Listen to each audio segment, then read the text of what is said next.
If it can be said that Nightline speaks through my voice and the voices of my colleagues, then it must also be said that we see through the eyes of Fletcher Johnson. For years now, Fletcher has looked at the world through a small black and white screen in his viewfinder and has shared what he sees with all of us. He has seen the depths of human misery and the heights of the human spirit. And somehow, when those images pass through that small screen in the viewfinder, they are imbued with compassion and respect. Fletcher is being honored tonight for a wide spectrum of work, sacrifice, and the loss of life in a far-off country. The struggle to begin new lives right here at home, and the love and skill that can take a piece of wood and bring it to life. Our camera picks up an Apache flying escort. Its tail dips down. Cameraman Fletcher Johnson pans away, then back to catch the Apache as it drops behind a small hill. A few seconds later, it explodes.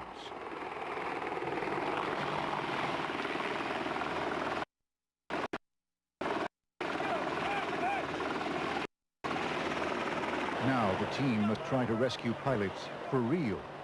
As the helicopter burns and the smell of gas fills the air, the soldiers risk their lives to pull them to safety. We got it, guys. We got the guys. Let's go. Take your time. Let me go down front, okay? Yeah, everybody off this hill. Let's go. Off the hill, sir.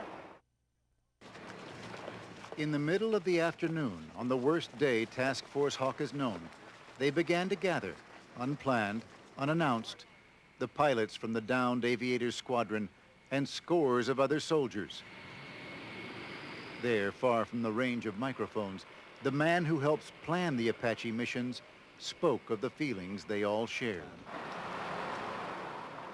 This evening, for just a little while, all the controversy was set aside. Flags stood at half-mast.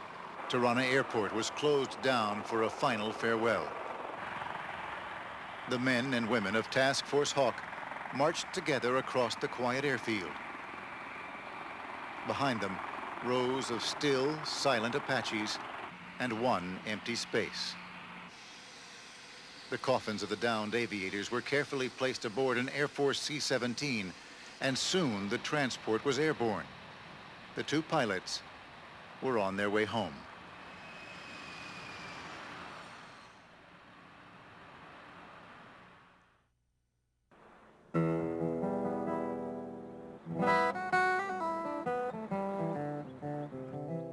Nazareth, Pennsylvania, with a population of under 6,000 people, is famous around the world for producing 4 race car drivers named Andretti and more than 600,000 guitars named Martin.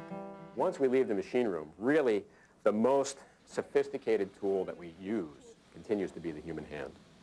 Wood inlays, not plastic. Wood. It's wood and fiber. Like the old inlays in the 30s.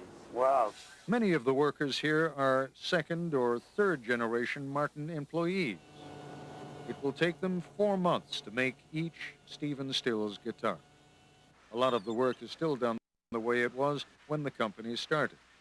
No one has yet come up with a better way to attach binding to the sides than by hand with clothespins. No one has found a better way to hold a glued body together than with cloth tape, the same way they did it 500 years ago. There are more than 300 separate operations from beginning to end, most requiring meticulous attention to detail.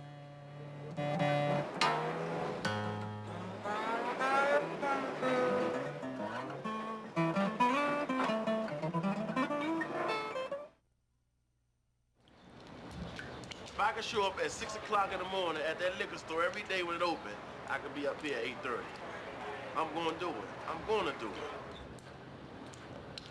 I just got out from doing 3.5 years from being incarcerated, just trying to better my life, you know.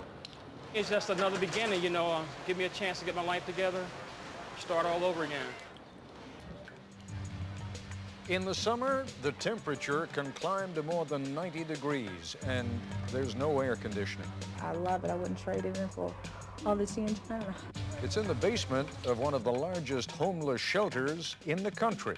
I love doing this, and for me, every day is a joy to come here. The ceiling leaks. I get dirty too. Yeah, I don't mind. Okay? And I love it. I love it. And if we told you that they serve 3,000 meals a day, well, that's only half the story. Tonight, second helpings. Turning lives around at D.C. Central Kitchen. In a world of automatic exposure, automatic focus, stabilizer, and Photoshop, in other words, all of the tools designed to make it easier for all of us to take pictures, it is important to remember what it means to be a photojournalist. Only very few can truly be called that. We see through the eyes of a few of the great photojournalists, among them, my friend, Fletcher Johnson.